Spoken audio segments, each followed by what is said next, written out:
We're in Calabria, in the Gulf of Squillace, in the middle of summer. The sun is shining, clear waters, a delight. Avete mai pensato di acquistare? Have you ever thought of buying or renting a boat or an inflatable raft? Where to begin?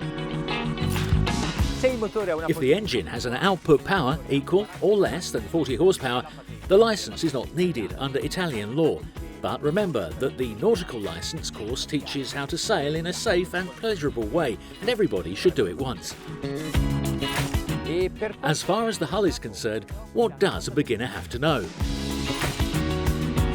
Let's see, for instance, this rubber boat, the Cayman 18 Sport, built by Ranieri International. Its dimensions and weight allow the installation of a modest output engine. Shortly, we'll try it out and we'll see what its performances are. But now let's break it down in detail. An inflatable boat of 18 feet, which is about 5.5 metres, is a good start. You can find enough space to relax, even with 4 people. It's actually perfect for a family with 2 kids. We know what every bit of extra length of the hull improves the sailing comfort, but this measure is already enough to enjoy the sea, mostly if the weather condition is, like today, favourable. Compared to a rigid hull craft, an inflatable boat generally has better stability, since the tubes are big and immersed. The end of the tubes, as well as the fenders, are dark in colour, since these are the areas where quays and piers bump up against it. So this detail is welcome in order to hide the marks. On the other hand, I would have liked the handles to be of a light colour, because they really get hot under the sun. I find the handrails near the sofa on the aft coamings very useful, and I like the shape of the windshield, with these cutouts on the plexiglass to better grip the railings. The scuppers just under the deck are large in diameter and perfect. Not all the inflatable rafts of this size have 2 sunbathing areas. The one on the bow is decidedly comfortable, and the stern one can be set up by reclining the backrest. Do you want to know what is the most useful area on a craft of this size? The stern. The rear platforms are flat, wide and non-slip, and the telescopic ladder has its own recess. The lockers are independent. What does that mean? It means that they are isolated from the bottom, clean and dry, since they are physically separated from the hull. Talking of the building techniques, Ranieri International pays a great deal of attention to the structure of the deck and hull, with different solutions for each area, in such a way to optimise quality and strength.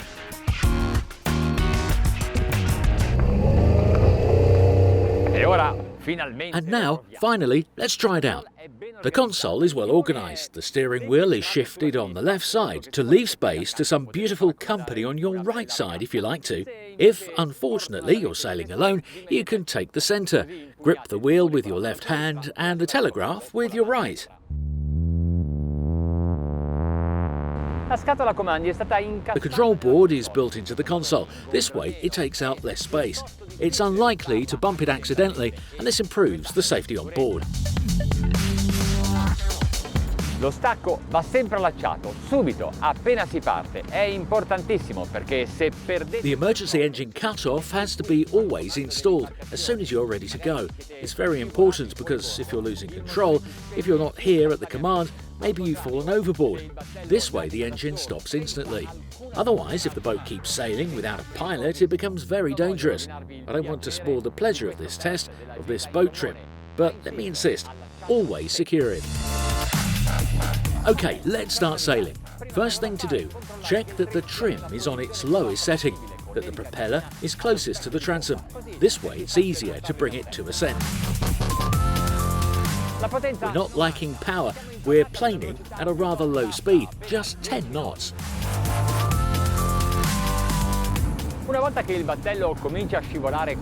Once the raft starts planing with the right trim, the RPM increases automatically.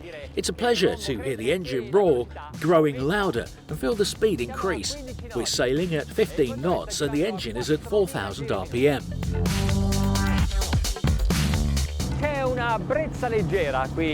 There's a light breeze here in the Gulf of Squillace, raising a short wave, and it's not at all bothersome.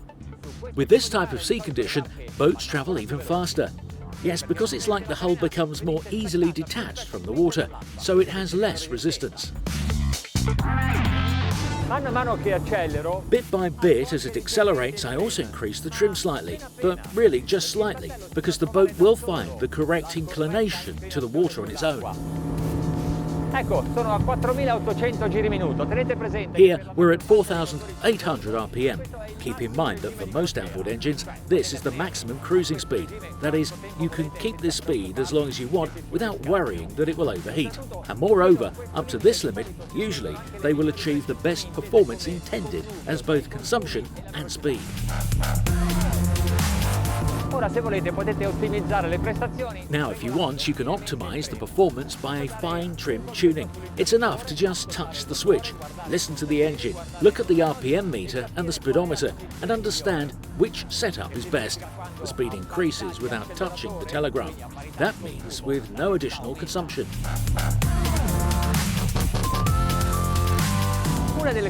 One of the qualities of a small craft is its agility. Check out how this Cayman 18 manoeuvres.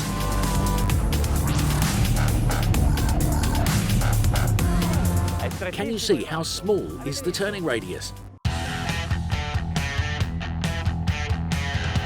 Ne ho approfittato per cambiare rotta. Meanwhile, I changed my course. Now the waves are following us and we can find the maximum speed. Un occhio al contagiri, un occhio davanti alla prua, un altro, io ne ho 4. One eye on the RPM meter, one eye on the horizon. Another one, well, I have 4 of them. On this watch, that is saying that we're sailing at 27 knots. Now I want to try if by increasing the trim, I can increase the RPM. I did it.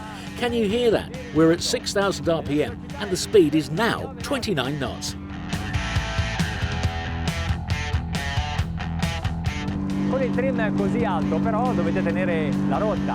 With a trim this high, you must keep the course as soon as you start banking, the propeller cavitates.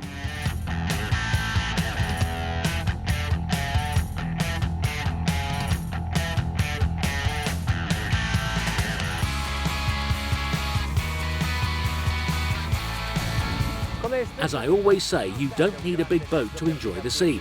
And this Cayman 18, built by Ranieri International, is the living proof of it.